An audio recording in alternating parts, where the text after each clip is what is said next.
네, 안녕하세요. 수산 연구 분야에 대해서 발표할 목포대학교 이만규입니다. 사실 저희 작업반의 실장님은 그 킴스에 계신 최재욱 팀장님이신데 오늘 부득이하게 개인적인 사정으로 제가 대신 이렇게 발표 자료를 만들게 되었습니다. 이 수산 분야는 굉장히 사실 범위가 넓습니다. 생물종도 굉장히 다양하고 생물종도 뭐 플랑크톤 수준부터 해가지고 어류 또 더 나아가서 포유류인 고래까지 굉장히 다양하기 때문에 분야가 아주 폭넓습니다. 그래서 사실 이 데이터 작성하는 분야를 어떻게 설정할지부터 상당히 처음에 논란이 많았던 부분입니다. 그래서 수산 분야의 일부는 그 그린바이오 분야 9번째 있는 종자 가축 연구 분야에서 사실 종자에 관한 부분은 대부분 다루었고요. 어, 저희 작업반에서는 크게 네 분야, 수산 양식 데이터와 그 다음 수산 질병 데이터, 그 다음 수산 먹이생물 데이터, 그 다음 수산 사료 데이터. 그래서 크게 네 분야로 나눠서 다뤘습니다. 그래서 먼저 수산 양식 데이터는 저하고 부경대 김도형 교수가 같이 작업을 했는데요. 대부분 이제 샘플 정보, 그 다음 실험 정보, 그 다음 실 데이터로 이렇게 구성되어 있고요.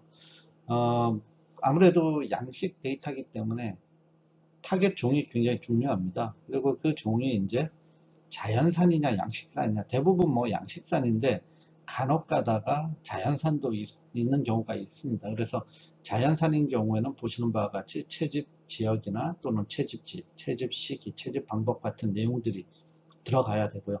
이게 이제 양식산인 경우에는 사육한 업체겠죠. 또는 생산한 기관, 거기가 들어가고, 그 다음에 생산 시기, 생산 방법, 그 다음 종의 형태적 특징 등이 이게 텍스트 파일 또는 이미지 파일로 들어가야 될 걸로 저희가 작업을 했습니다. 그 다음 그 양식이기 때문에 아무래도 사육 정보가 중요합니다. 그래서 사육 정보는 먼저 종자가 기원이 어떻게 되는지, 이 종자가 자연산인지 인공산인지 기타 어디서 나왔는지, 그래서 종자의 생산 방법, 그 다음에 이제 양성 방법들, 다양한 양성 방법들이 있습니다. 그래서 그걸 텍스트 파일 또는 이미지로 업로드 하게끔 했고요.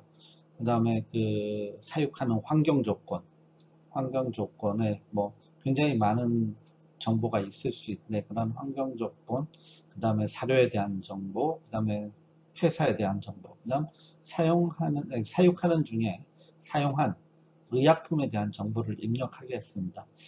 그리고 요즘 대부분 양식하는 종들은 상당히 육종이 많이 된 종들이 있는데, 그 종들이 지금 수산에서 많이 사용하고 있는 육종 방법이 선발 육종인지 또는 교장 육종인지 이런 육종 방법에 대해서 어, 선택을 하게 했고요. 그 다음 성장 정보는 이게 장기간 실험인 경우 또는 장기간의 데이터인 경우 그 생물종의 쭉 성장 과정을 다 데이터를 가지고 있는 경우가 많습니다. 그래서 가장 기본적으로 길이와 무게에 대한 성장 정보를 입력하게 했고요. 그 다음 이 품종의 구분이나 또는 여러 가지 그 육종을 위해서 다양한 유전 정보들이 많이 알려진 경우가 많습니다. 그래서 특정 유전자 마커라든가 염기서열 정보, 뭐 기타 여러 가지 유전 정보에 대한 입력을 하게끔 했고, 그 다음 또 그 각종 실시한 실험에 대한 결과를, 뭐 이게 다양한 파일 형태가 있겠는데 그 결과를 입력하게 했습니다. 수산 질병 데이터 같은 경우에는 제주대학교 이재익 교수님이 작업하셨고요. 이것도 마찬가지로 본 양식에 해당되는 모듈은 샘플 정보, 실험 정보, 실 데이터가 있겠고요.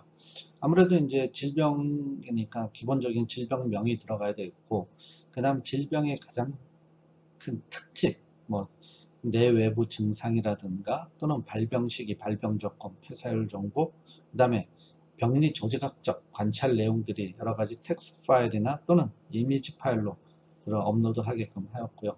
그 다음 숙주 생물에 대한, 아무래도 이제 이 질병에 대한 숙주 생물에 대한, 뭐 주로 양식 생물이 되겠죠. 이 숙주 생물에 대한 기본적인 정보, 그 다음에 이제 질병 원인체에 대한 내용들이 들어가야 됩니다. 즉, 뭐 기생충이든 뭐 세균이든 또는 바이러스든 다양한 세균 질병의 원인이 있기 때문에 그 원인체의 종명이라든가 또는 원인체의 형태학적 특징, 아무래도 이런 거는 텍스트 파일로도 뭐 가능하지만 이미지 파일이 많이 이용되겠고요. 그 다음에 병원성, 그 다음에 원인체 배양 방법, 원인체 진단 방법, 그리고 이 원인체에 대한 다양한 유전자 마커 또는 염기서열 정보가 업로드 되겠고요. 그 외에 이제 이게 질병이기 때문에 질병 예방 방법, 즉 백신이 있는지 없는지, 그 다음 백신이 있다면 언제 어떻게 투여해야 되는지, 그리고 질병을 이제 치료하는 방법에 대해서 뭐 여러 가지 치료 방법이 있겠는데 대부분 의약품을 사용하기 때문에 의약품의 투여 시기나 투여 방법에 대한 내용들이 자세하게 업로드 될 거고요. 그 다음 기타 이제 이 수산 질병 데이터에서 다양한 실험이 수행된 경우 그 실험에 대한 다양한 설명과 그 결과, 뭐 결과는 여러 가지 이미지 파일로도 나올 수 있고 여러 가지 수치적인 데이터로도 나올 수 있기 때문에 이런 것 결과에 대한 최종 업로드가 있을 수 있겠습니다. 그다음 세 번째 수산 먹이생물 특성 정보인데요. 이것도 모듈은 샘플 정보와 실험 정보, 실 데이터가 있습니다. 이 먹이생물이라는 말이 조금 생소할 수 있는데요. 양식 분야에서 이 종자를 사육하기 위해서는 이 어린 시기에 먹을 수 있는 살아있는 먹이가 필요합니다. 대부분 이제 식물성 플랑크톤이나 동물성 플랑크톤이 되고 그 외에도 아주 미소한 원생 생물들이 될 수 있는데 이 분야에서는 이러한 먹이 생물에 대한 내용을 담고 있습니다. 그래서 기본적으로 이 분류군이 어떻게 되는지, 종명은 어떻게 되는지, 그리고 이 원종에 대한 기타 이제 정보, 예를 들어 이것들을 자연에서 채집한 경우는 어디서 채집했으며 어느 지역에서 했으며 그 다음 채집 시기와 채집 방법 이런 것들이 들어갈 거고요. 그 다음 만약에 이게 이제 배양종인 경우에는 배양기관의 정보나 배양 시기가 어떻게 되는지 그 다음 그 외에 이제 이 종의 형태적 특징들이 들어갈 겁니다.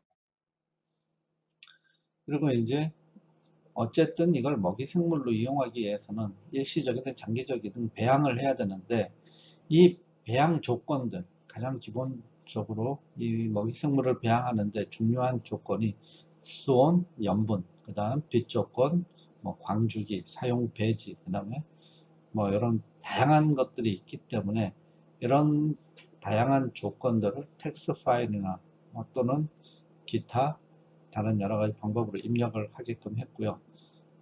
그 다음에 이제 이 먹이생물의 성장 정보, 그 다음 또 이 먹이생물에 대해서도 여러 가지 유전자 정보나 염기 서열이 밝혀져 있기 때문에 이러한 내용들에 대해서도 업로드 할 수 있게끔 이렇게 서식을 만들었습니다. 그리고 마지막이 수산 사료에 대한 데이터 정보입니다. 뭐 요거는 해당되는 모듈이 샘플 정보하고 그 다음 실 데이터 정도가 있을 수 있겠고요. 기본적인 정보는 이제 이 사료가 기원이 어딘지, 국내 사료인지, 그 다음에 수입 사료인지, 그 다음에 제조 회사가 어디가 되는지, 제조명, 그 다음에 제조 연어들 크기, 그 다음에 이 어느 품종을 대상으로 하는지, 뭐 어류를 위한 사료인지, 뭐 예를 들어 전북 페류인 전복을 위한 사료인지, 뭐 이런 대상 어종, 그 다음에 사료의 용도가 치어용인지 아니면은 육성용인지 뭐 다양한 용도, 사료도 용도, 그런 용도를 등록을 하고요.